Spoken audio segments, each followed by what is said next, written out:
All right. Good morning, everybody. Today is Friday. Yay, it's Friday, April 15th, 2016. And this is Before the First Cup of Jules here on UCY.TV. Happy Friday, everybody. It is 55 degrees and sunny here in upstate New York. So where do we leave off yesterday? We titled the show, Regina Duggan brings DARPA to Google, now Facebook.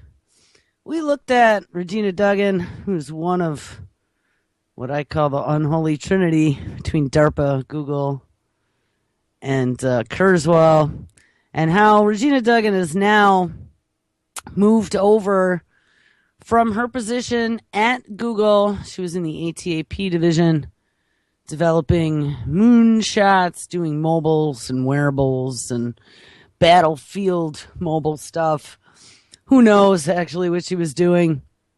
And now is going over to Facebook to work on some of their new projects. And I got to tell you, there's been a flurry of news since yesterday about this.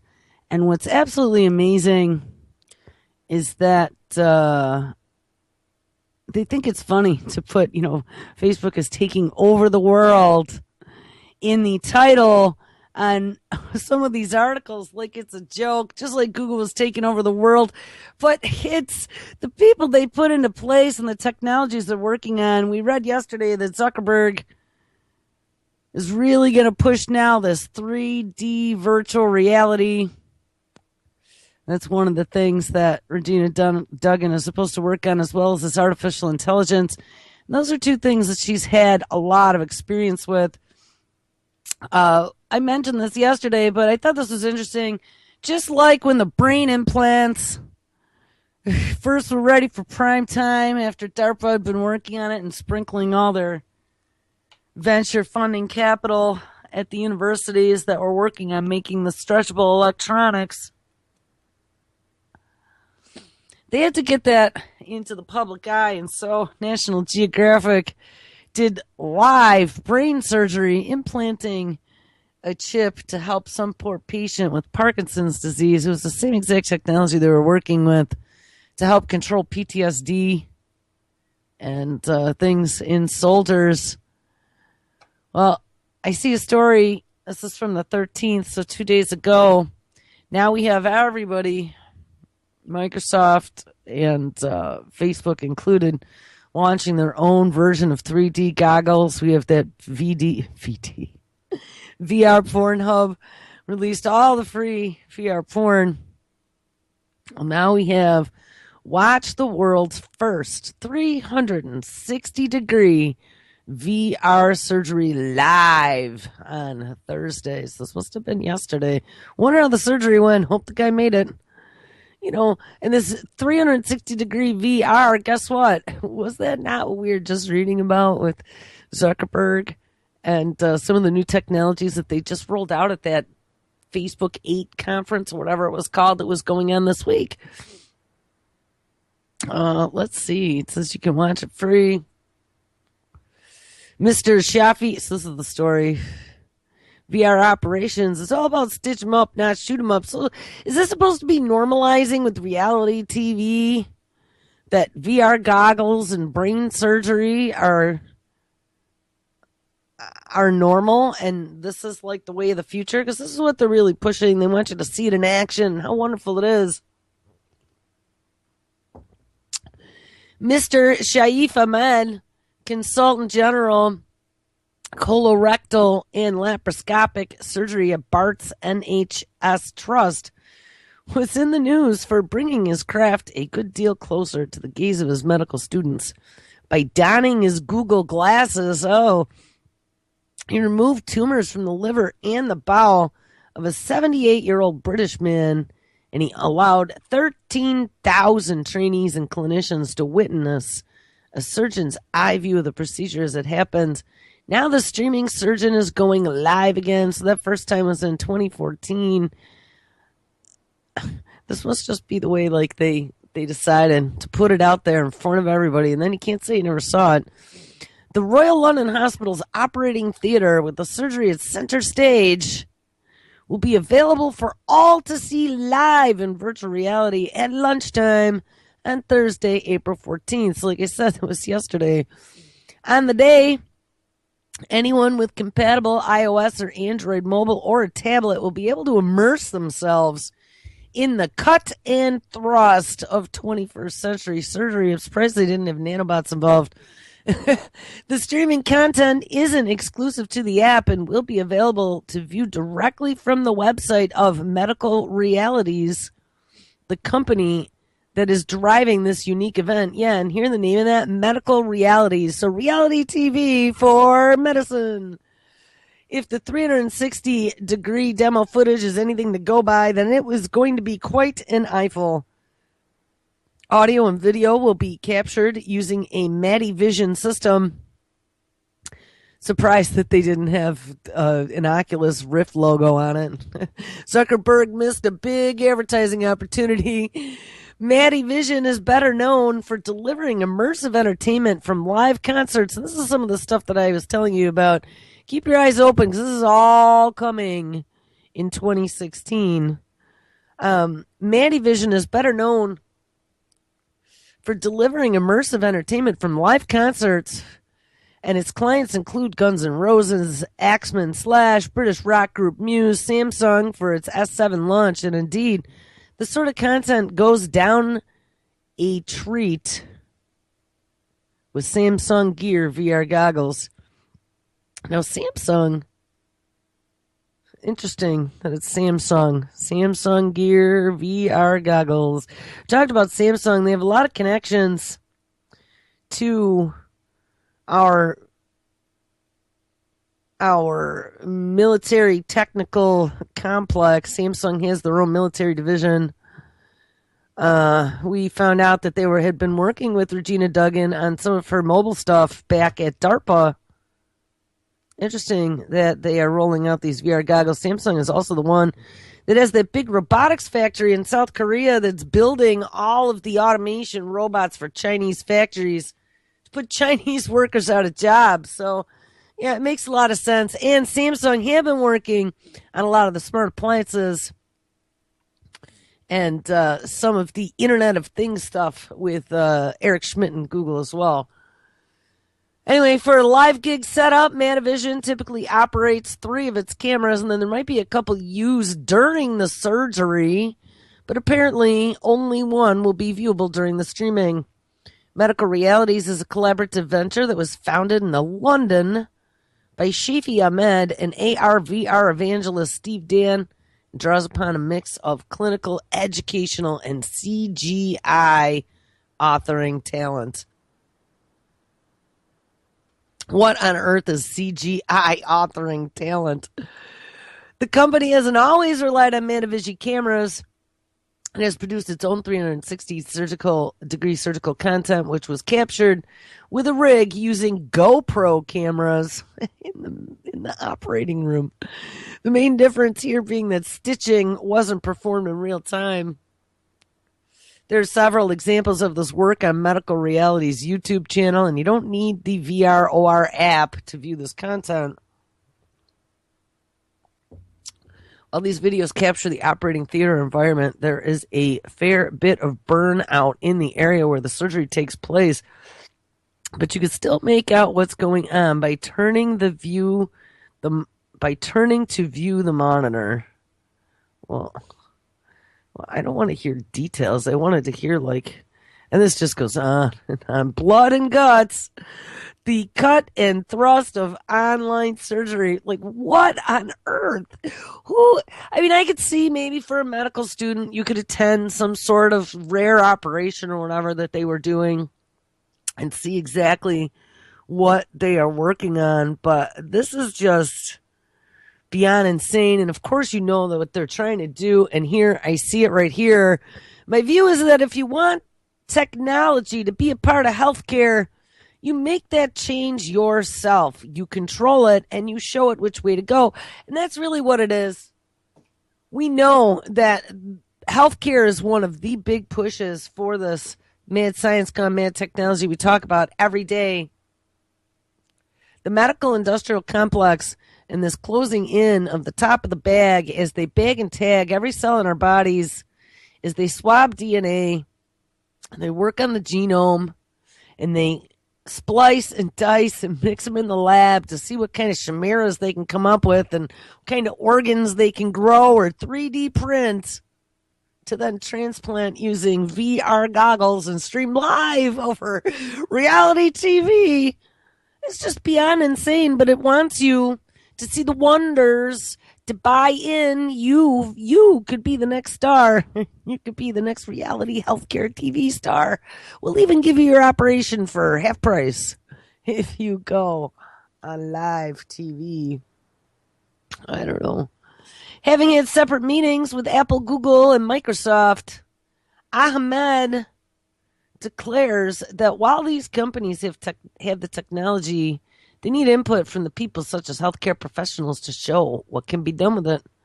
They want us to challenge it and move it on, and it's actually up to all of us to use it. To sit back and go, oh, I'm not going to change. Well, you're going to be forced to change at some stage. And ding, ding, ding, ding. You know, I'm sure there's all kinds of traditional doctors out there who say they don't want to do this. But you know what? They're going to force everybody to change. That's what he says. You're going to be forced to change at some point. The cost of admission is cheaper. It's what patients want, and it's going to be happening within the next 5 to 10 years, regardless. His vision extends into primary care, and again, it's all about connectivity. Here we go. This is the electronic health records and tying you into your medical dossier. It's all about connectivity, sharing knowledge and lowering costs, and a way of dealing with the lack of beds in the hospital is to keep the patients in the community and manage their needs using telemedicine. Ding, ding. Again, something we've talked about a lot of times is being able to monitor you remotely. And, you know, yesterday when we were reading about wearables, the brand new wearables that the Jacquard project that Regina Duggan had been working on over in her ATAP program at Google has morphed out. First they had started with like Levi's or something, but now it's morphed out where they can weave antennas into your clothing and make them do all kinds of things. And one of the things they talked about is how that would enable us to have 24/7 the clothing giving us some sort of biometric information to make it your superpower, as well as being able to send that information real time to your doctor. So if it notices that there is a problem, or if it notices that your heart rate is elevated or your sugar numbers are up or whatever, it can alert somebody. And, you know, we'll take a look at this a little bit later, but I saw 2 stories now, and, you know, we kind of talked about it. I know they were talking about them coming in the future when good old Tommy Insel, the former director of the National Institute of Mental Health, we've talked about him a lot of times, moved over to Google. Yes, he did. Mental health is going to be something Google works on. But we talked about many times before in the future them having a smart application to diagnose mental disorders on your smartphone. And, you know, Tom Insel had said that that was the kind of the future of mental health care, would be able to do diagnosis remotely, because there are so many different telltale traits that they are now discovering as they do brain research inside now with this brain project, where they have tells. You know, schizophrenia was a big one. They can tell just by how disjointed your sentences are within a certain period of time whether or not you're having an episode.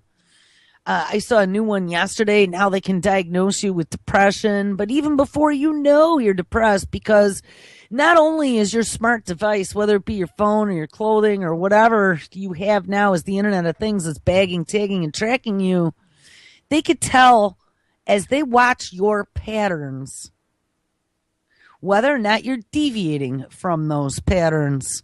And by deviating from those patterns means something's going on. So as they then collect more information, like where you go or what you search online or what you talk to your friends about using your speech recognition application, they can determine whether or not you're having a pre-depression episode. That's like, and then send you information or links or phone numbers or alert authorities to let them know that Bobby isn't doing too well today and it might be time to send the medevac drone. Or just push the button, let the little nanobots that are already inside his body, this is a little bit in the future, maybe, release some of those dopamine producing drugs. Or suggest, actually, even better, because I don't know, we're going to give them dopamine producing drugs. That might be illegal. But we could suggest, Johnny, if you're feeling depressed, here, your friendly cell phone companion that's going to be with you 24/7 for all you codependent people. We've made codependent on technology over the last 30 years. We're going to suggest that you pull out the joystick and start playing some video games to push those dopamine buttons to get you over that depression hump.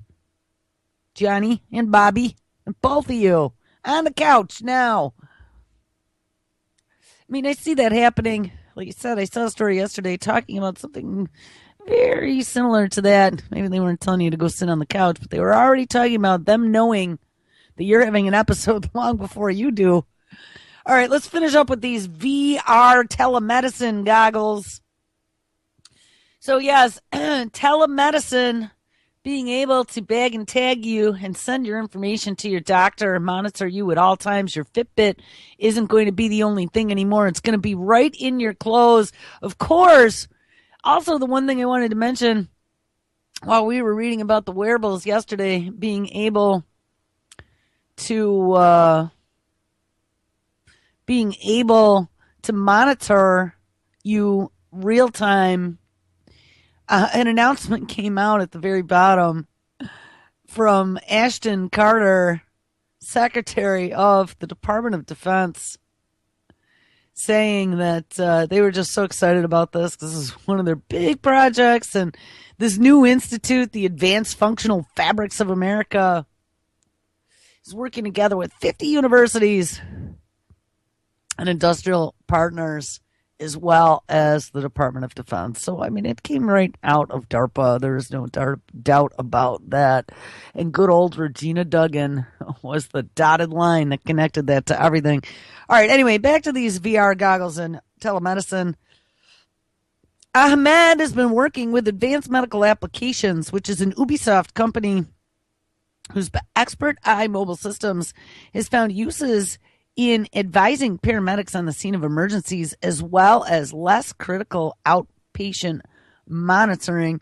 Now, what's interesting, Ubisoft, if I'm not mistaken, Ubisoft is another gaming company, and we just saw NVIDIA when we were looking at supercomputing in an AI with deep learning. NVIDIA was a graphics card processor manufacturer. Actually, they make graphics cards, but they're known for their processors, and they are now utilizing NVIDIA to do a lot of the supercomputing for AI. NVIDIA is becoming a bigwig in this new AI military industrial collaboration that is happening. Ubisoft being a game manufacturer. So if you think about it, we started way back when I told you guys that now, at the time it was 18 years, probably 21 years now, when I worked in distribution, and it was back in the early days, we were the back end to any e-commerce computer stuff that you bought online. There was one place that sold it to those resellers, and it was us. So I saw everything. Every computer electronic product that came out, it was skewed up on my system. And the day that the Department of Defense skewed up the first-person flight simulators, I absolutely 100% remember that day because a couple friends and I were like, what? Why is the Department of Defense listed as the company that is selling this product? They were listed as the manufacturer. And it makes a lot of sense now because fast forward now 18 to 20 years into the future. And what do we have? We have an entire generation of good drone pilots. An entire generation of kids that have been sucked into this alter reality. An entire generation of children that have been taught not to pay attention to what is going on outside, the corruption that's going on, the ripping the fixtures off the walls and chucking them in the truck out the back door, driving off to go sell them on eBay to squeeze the last of what's left out of America. They've been taught not to pay attention to any of that, but to only pay attention to the box. Now, the news, the TV was something before. I mean, you figured the 50s, starting the 50s, the 60s, the 70s, I mean, we were all taught to believe the TV. But with video games, that brought a whole new level because it didn't have to be stark reality. It didn't have reality television happened, right? That was kind of like that little transition. We've talked about this before. I'll never forget when reality TV first started. And people were just so emotionally involved in these other dumbasses' lives. And a lot of this wasn't even real. It was just bullshit they were making up on TV. But see, this was all a psychological experiment to see how you respond to things. I read a study the one time, and I think I mentioned this a few times, about how psychologically they discovered that when people were watching reruns of their favorite shows, let's say, that they had watched for years, their brain responds in the same way, chemically, as it would if you were spending time with somebody you loved or a good friend. Now, how bizarre is that? That you're reacting the same way that you would, chemically speaking, in your brain, just by watching a fictional character on television, as long as it was something you enjoyed. And so they discovered long ago that this manipulation, there's all kinds of other things they discovered using the flashes of light and whatever. This has been a big mental experiment for a lot of years. I still blame a lot of it on Bernays. Bernays and the Nazi scientists from Operation Paperclip. This has been a tool for a very long time to get inside people's heads and manipulate. And it's not like any of us don't know that, but the whole transition to video games, to be able to desensitize you to things, shoot them up, rape, steal, rob, pillage, we've trained our children well to be good little delinquents. And then let's get them on the first-person shooters, first-person flyers. So now we can make them into good soldiers in the battlefield 18 to 20 years from now. And now let's get them in the VR goggles. And this is where this next step of sucking us totally into the matrix, wanting us to go into the machine, wanting us to become a part of the Internet of Things. And I've said it a lot of times, but I'm going to warn you again, don't get any of this technology near your eye or your temples or your ears. We found out those dopamine headphones, we should find out if those are released yet. I really want to see what happens once those come out.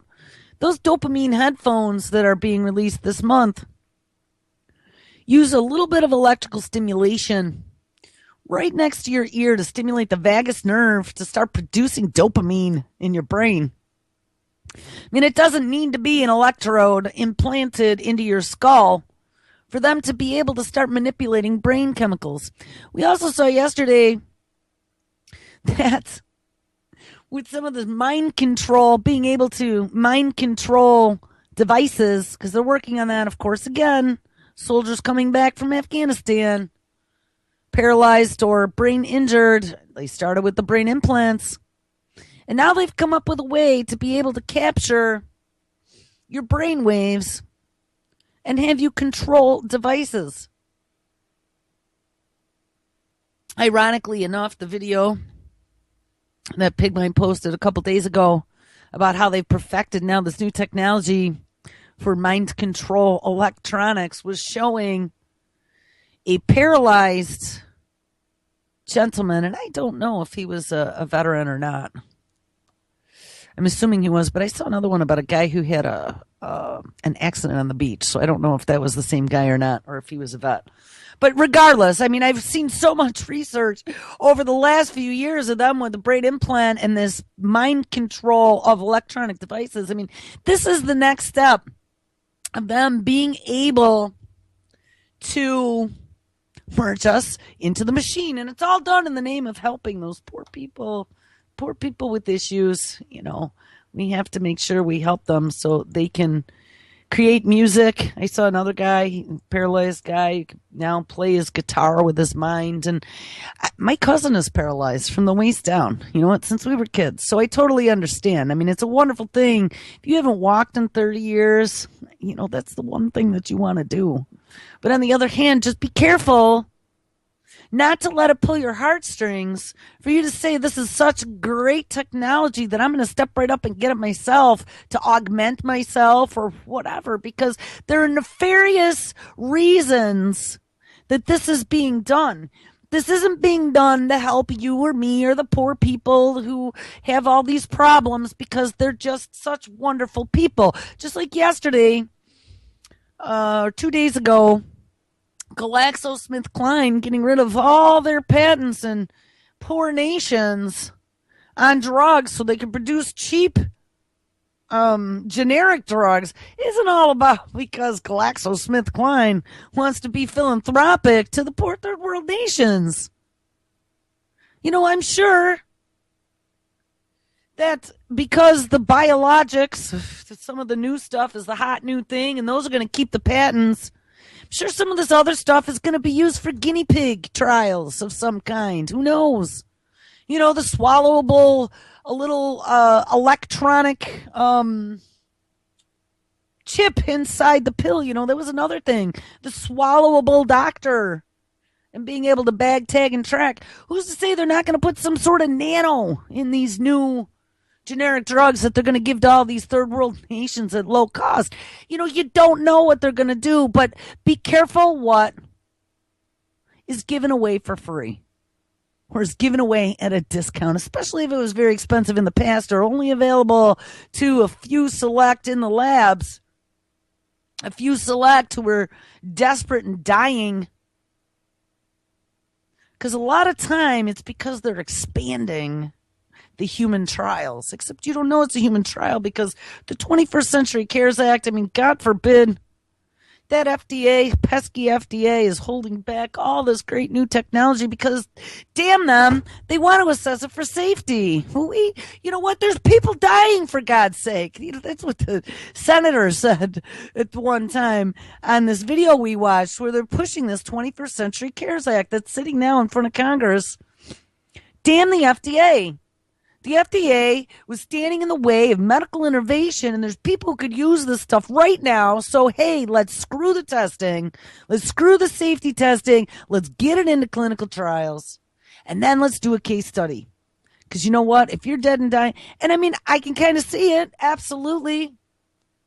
If you have tried everything else and you don't have much of a chance, and your only chance is some sort of clinical trial, well, then most people go for it as a last ditch effort to see if they could do something. But that's like chasing ambulances.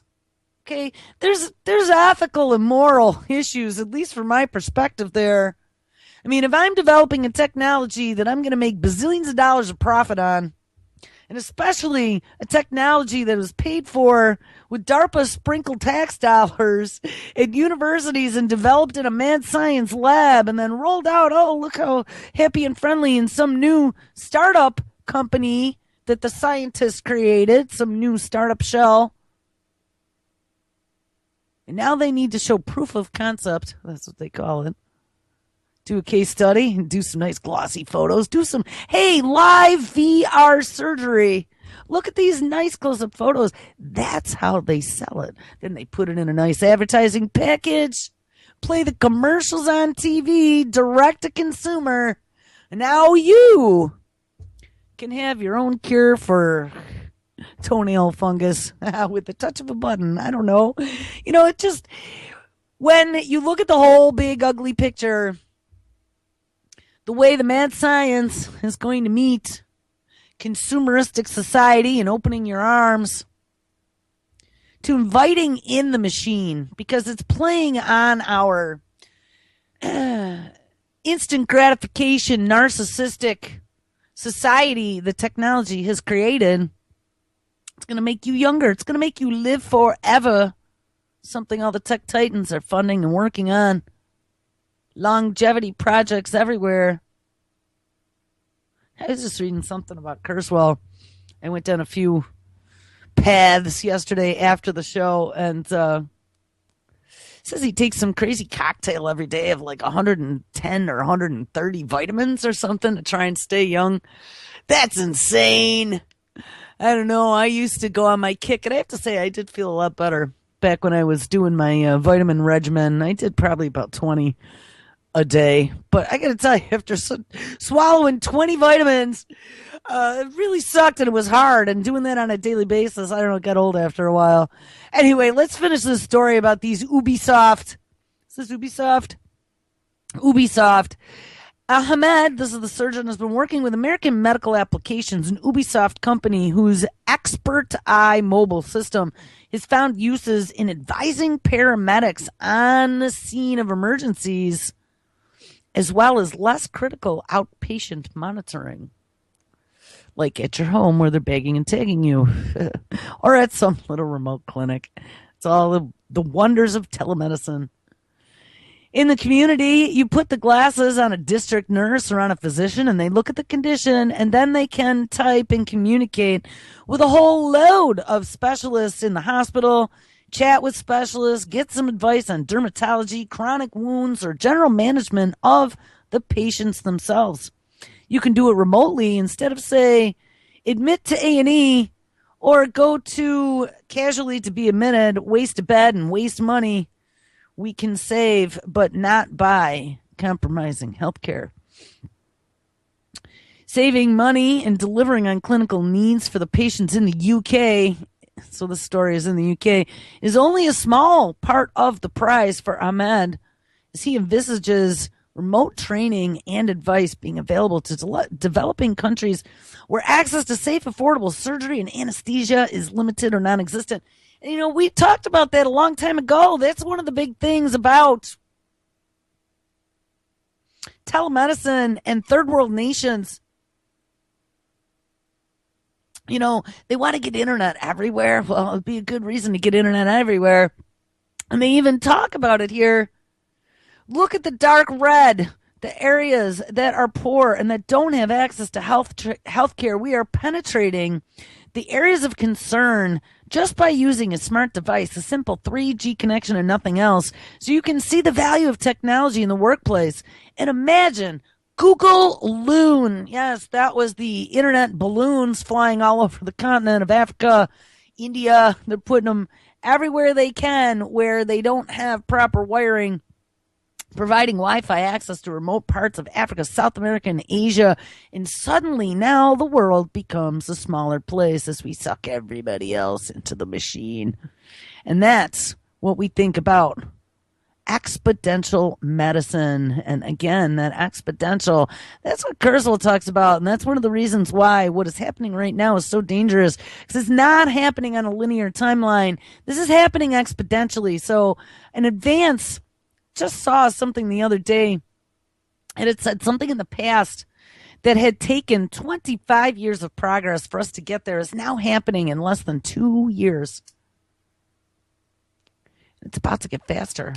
As our computing power, our deep learning, and AI all starts to advance and get closer to the human brain, and they start to crack all of these mysteries, this is going to happen faster and faster every single day. Speaking of that, I've mentioned IBM Watson quite a number of times in some of his work that he's been doing with the Sloan Kettering Cancer Institute in Ohio. Well, this just came out of Fortune magazine. IBM and the American Cancer Society want to create the ultimate cancer advisor. So we now have Watson as your cancer doctor. It is intended to help patients through the course of their treatment. IBM and the American Cancer Society are now launching a new partnership that will combine the power of Big Blue's cognitive computing platform, i.e. Watson, with the wealth of cancer research and patient support services provided by the not-for-profit organization. And I'm just going to mention this. Something that's interesting is that you see now any of the stories that are coming out about nanobots are all about putting nanobots in your blood loaded with a payload to be able to cure cancer. So today it's Watson offering you advice on your treatment. Tomorrow it's going to be Watson offering you advice on getting the tiny little robots to swim into your blood and provide you the cancer payload. We'll look at that one next. Anyway, let's get back to good old Watson. The Watson Health Initiative was announced just this past Tuesday by, yes, that creepy lady CEO Ginny Rompney of IBM at the 13th Annual World Healthcare Congress, a meeting that gathers top executives from health and life science companies to discuss the biggest issues affecting the industry. The two organizations will combine forces now to create a service that will provide cancer patients, survivors, and caregivers personalized access to vetted cancer resources. Yes, God forbid the internet is not a reliable source of any information, and so Watson is going to vet the resources and feed them to you. Watson has read reams of oncology literature, but this phase is now about learning all the cancer advocacy literature and how to support cancer patients, survivors, and caregivers in this journey. More than 1.6 million Americans are diagnosed with cancer each year, and the patients are hungry for accurate, useful information that is specific to their disease. American Cancer Society has collated over 14,000 pages of vetted, detailed information across more than 70 cancer topics, as well as risk reduction and early detection information, most of it currently accessible on cancer.org. Watson will ingest this information. Yes, ingest it and then digest it. And link it to the Watson Health Cloud. Now remember, again, the Watson Health Cloud. The cloud of so many things. We've talked about your data being in the cloud, your personal data being in the cloud, your medical data being in the cloud, and then some of the learning clouds that are happening with this deep learning AI, Baxter robot being able to learn and upload what it learned to the cloud, and all the other Baxter robots able to access that learning of the one robot. Watson will ingest this information and link it to the Watson Health Cloud, a secure collection of de-identified, so don't worry about it, we can't identify you, patient data. It will also use all of that knowledge as the foundation for the health advisor, which will be able to respond directly and personally to a user. No internet searching necessary. No, that internet full of lies, per Bill Clinton. For example, say a woman was diagnosed with late-stage breast cancer and she has already decided with her doctor on a treatment path, but is now experiencing extreme pain after her first round of chemotherapy. She could turn to a health advisor to ask, in natural language, if this pain is normal. The advisor would be designed to use the wealth of data within Watson to compare to other women with similar characteristics and then provide details on standard symptoms and self-management options, particular to her stage in the disease and treatment. It may tell her that the pain is normal, but anything extreme should be reported to her doctor, and over time, the advisor may also learn that she prefers group support sessions over individual health coaching and blah, blah, blah, blah, blah. You know, what I think about when I start reading all this telemedicine is something that they had talked about when we first found out about nanobots being able in the future to repair bodily issues and detect and destroy long before you even know you have a tumor. They were pushing this to be like a Star Trek doctor for when we hit the stars and start traveling to other planets. Because there's not going to be too many space doctors out there. And how are they going to fix you? So if they start databasing all this information in the cloud on brain surgeries and cancers and 3D VR goggles showing how they do all this stuff and making all that information available to be able to then give someone access to remotely, I could see how that could be pretty interesting. I also saw, they've been working with robotic surgeons doing surgeries using scalpels with a robot. I don't know. I remember there were a couple in the very beginning that went a little awry. There was one with a lawsuit. But, in the future, some of these big paid narcissist surgeons are not going to have jobs, these cancer doctors, because there's not going to be anything for them to do except sit at a desk in a room with their VR goggles on and answer questions from people around the globe who seem to need help with nurses or what do they call them? Physician's assistants doing the work, the hands-on work. And eventually it might even be some sort of robotic assistant on the other side. This is what socialized medicine's all about. Do more with less. Let's put everybody out of jobs.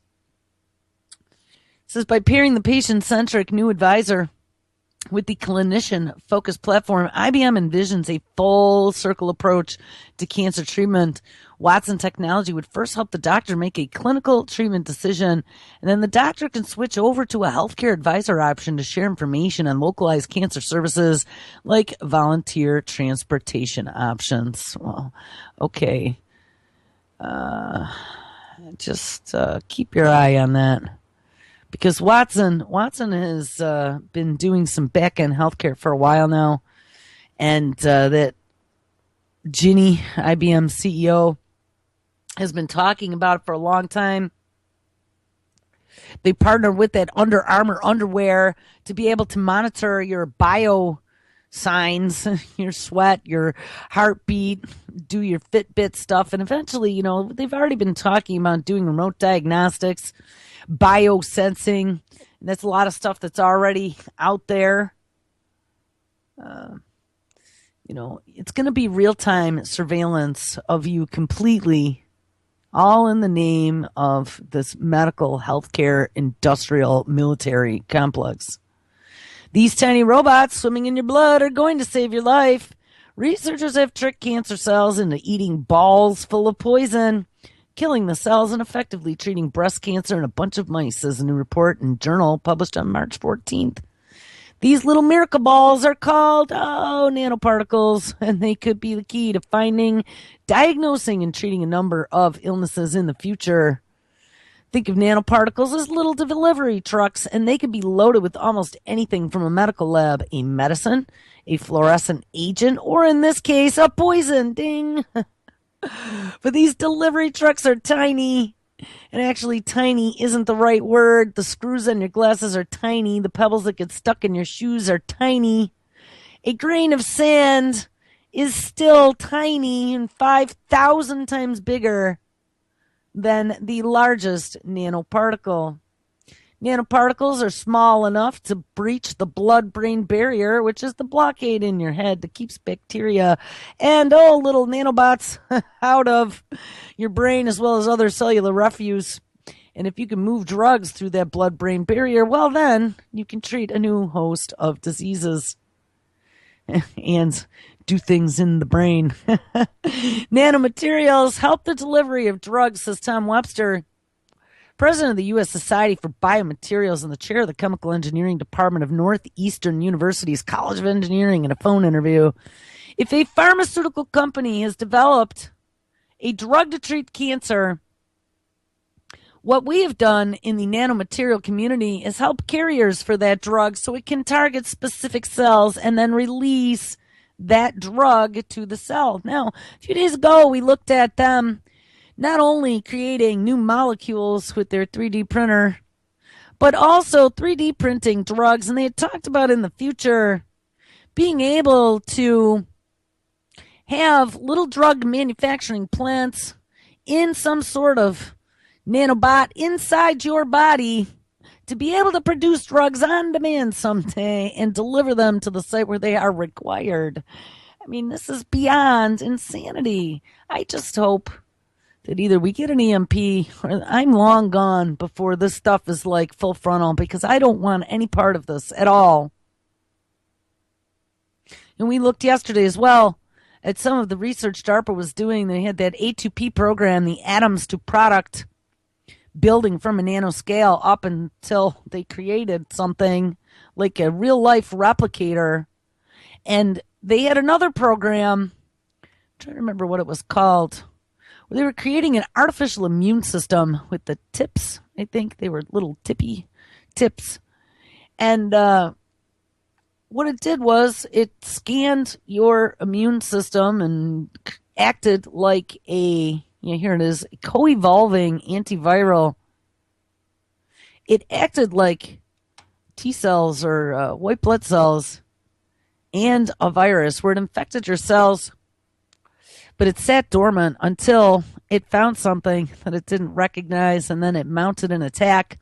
And after it mounted the attack and went back to normal, it could then mutate and morph, shapeshift, that's what they said, shapeshift, to be able to morph just like the viruses do, ideally to outpace evolving pathogens. A therapy or vaccine would adapt in real time, shapeshifting as fast as its targets do. And to pursue that radical approach, DARPA has launched its interfering and co-evolving prevention therapy, also known as Intercept.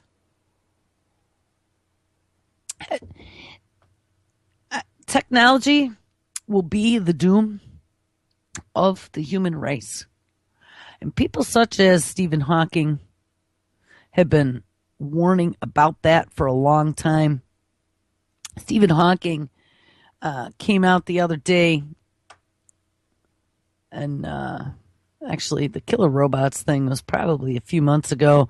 Hawking came out with Elon Musk and even Bill Gates, which I don't think Billy's worried about that in one bit at all, about autonomous robots, autonomy in the machine and AI, and being able to make their own decisions and even say no now, right? They're teaching machines to say no if they second guess us and think that their conclusion was better than ours.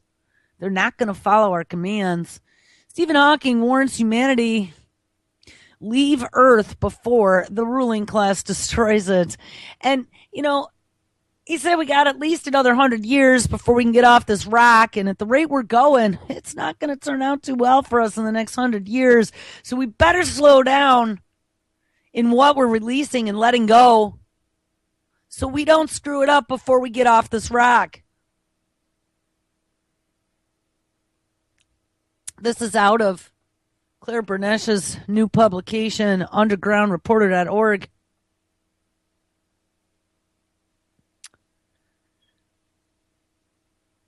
Oh, they shared it from the anti-media.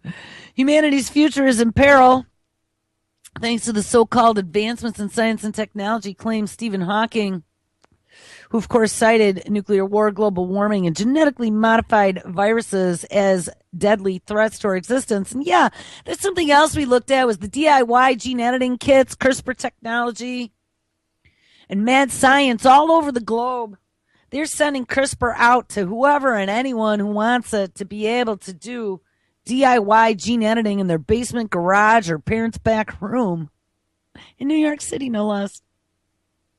How long is it going to be before somebody crosses something with something else that ends up not being too good for the human race and gets out, since we're not using any type of standard biohazard? And even if we were, the Department of Defense, the Dugway Proving Grounds, where they had all that anthrax that they shipped out that wasn't quite killed, or the CDC with the smallpox vials sitting for 30 years on top of a filing cabinet unprotected. Hey, or Plum Island.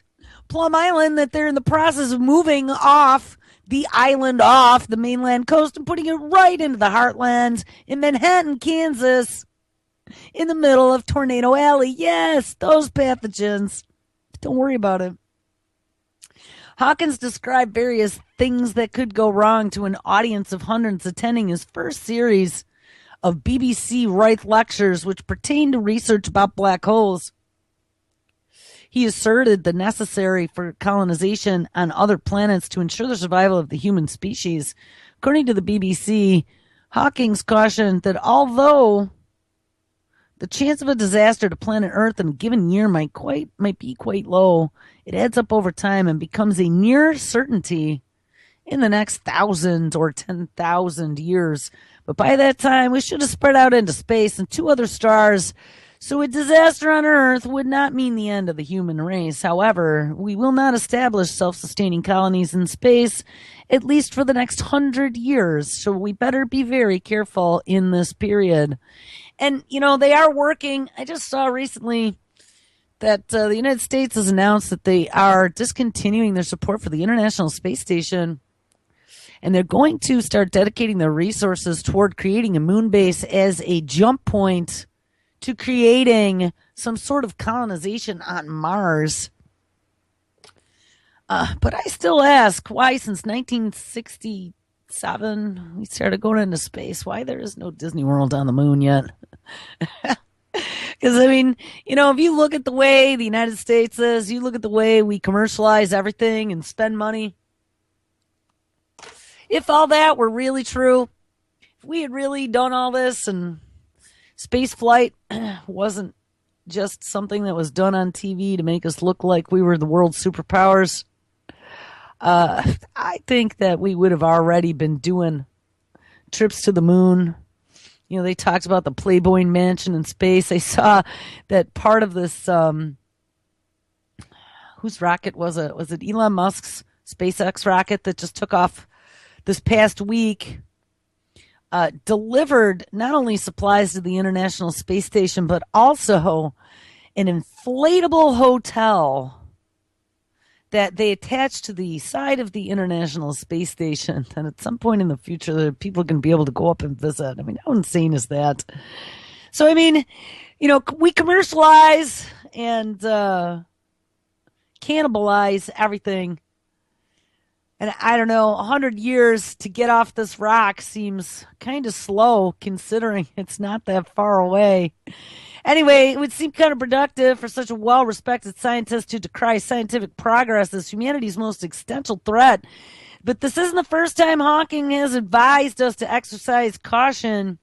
Last summer, of course, theoretical physicist was among over 1,000 artificial intelligence experts who signed the open letter about weaponization of robots and the ongoing military artificial intelligence arms race among the world's military powers. And it's not just the artificial intelligence arms race, it is the biological mad science gone mad race as well.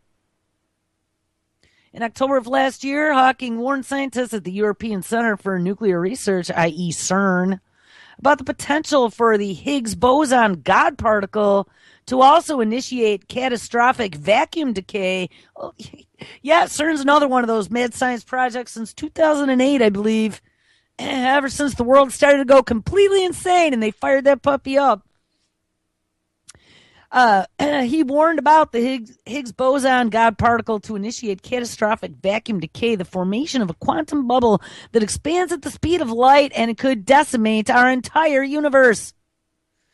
Concerns over the automation of the world's workforce, coupled with capitalist greed, also earn the scientists' stern alarm, and in fact, taken collectively, Hawking's numerous warnings are aimed directly at the careless hubris, my exact words, of the ruling elites and their tendency to act in favor of profits in a variety of fields. Yes, and they're all disruptive technologies without any consideration given to long-term consequences resulting from such hastily implemented projects, right? Don't test anything. Let's let it out in the wild. Let's play with all of these microbes where we could push a button per the DARPA lady and create life on demand. What could go wrong?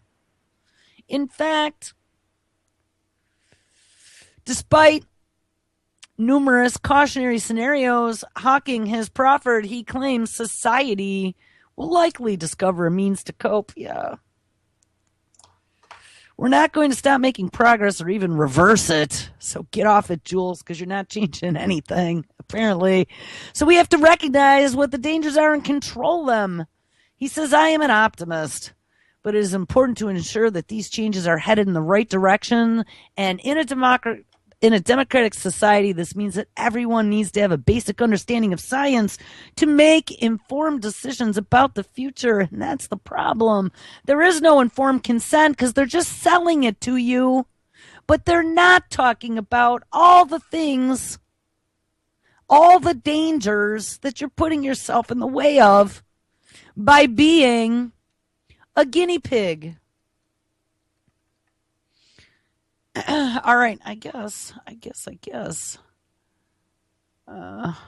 We should look at the very last thing. Stephen Hawking, and billionaire Russian, wants to build an interstellar spaceship. And yeah, Russian billionaires again. There was another one involved in the 2045 project. Last year, the search for extraterrestrial intelligence got a major boost when Russian billionaire Yuri Milner unveiled a $100 million effort to scan the skies for radio and light signals emitted by aliens. Not content to simply sit tight and wait for ET, Milner now plans to build interstellar spacecrafts.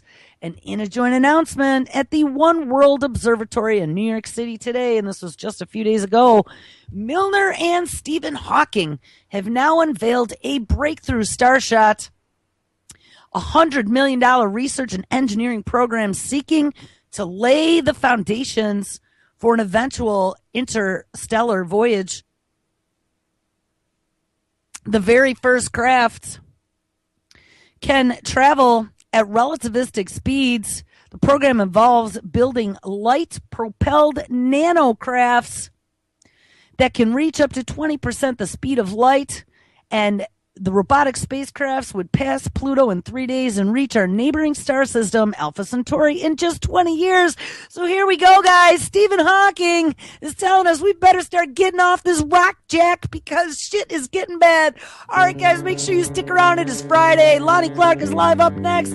All kinds of great radio. Tonight, this afternoon, Josh live at 6, 11 o'clock into media. And I will catch up with you on Monday. Everybody take care.